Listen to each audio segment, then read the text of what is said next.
Euro cup പോരാട്ടങ്ങൾക്കായുള്ള ലോകമെമ്പാടുമുള്ള football പ്രേമികളുടെ കാത്തിരിപ്പിന് അവസാനമാവുന്നു.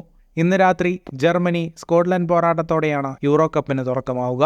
ഇനിയുള്ള 30 ദിവസം യൂറോപ്പിലെ വമ്പന്മാരുടെയും മിന്നും താരങ്ങളുടെയും കളിയഴകിലേക്കായിരിക്കും ആരാധകരുടെ നോട്ടം മുഴുവൻ.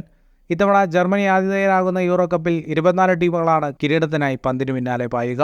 ഫ്രാൻസും ജർമ്മനിയും സ്പെയിനും പോർച്ചുഗലും ഇംഗ്ലണ്ടും നെതർലൻഡ്സും ബെൽജിയവും ഇറ്റലിയുമെല്ലാം അടങ്ങുന്ന ലോക ഫുട്ബോളിലെ കരുത്തറണി നിറക്കുന്ന ടൂർണമെന്റിനായി ഫുട്ബോൾ ആരാധകർ ആവേശത്തോടെയാണ് കാത്തിരിക്കുന്നത്. 6 ഗ്രൂപ്പുകളിലായി 24 ടീമുകളാണ് ഏറ്റുമുട്ടുന്നത്. ഗ്രൂപ്പ് എയിൽ ജർമ്മനി, സ്കോട്ട്ലൻഡ്, ഹംഗറി, സ്വിറ്റ്സർലാൻഡ് എന്നിവരും, ബിയിൽ സ്പെയിൻ, ക്രൊയേഷ്യ, ഇറ്റലി, അൽബേനിയ ടീമുകളും, സിയിൽ സ്ലൊവേനിയ, ഡെൻമാർക്ക്, സെർബിയ, ഇംഗ്ലണ്ട് എന്നിവരും പോരിനിറങ്ങും.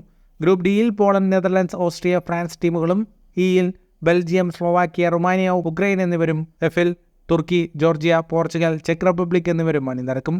ഇന്ത്യൻ സമയം വൈകിട്ട് 6:30-നും രാത്രി 9:30-നും 12:30-നുമാണ് മത്സരങ്ങൾ നടക്കുക. ജൂലൈ 15-നാണ് ഫൈനൽ. ഇന്ന് രാത്രി 12:30-നാണ് ജർമ്മനി സ്കോട്ട്ലൻഡ് മത്സരം. ഫുട്ബോൾ ലോകത്തെ കൂടുതൽ വാർത്തകൾക്കും വിശേഷങ്ങൾക്കുമായി സ്പോർട്സ് കഫേ ബോൾ തന്നെ സബ്സ്ക്രൈബ് ചെയ്യുക.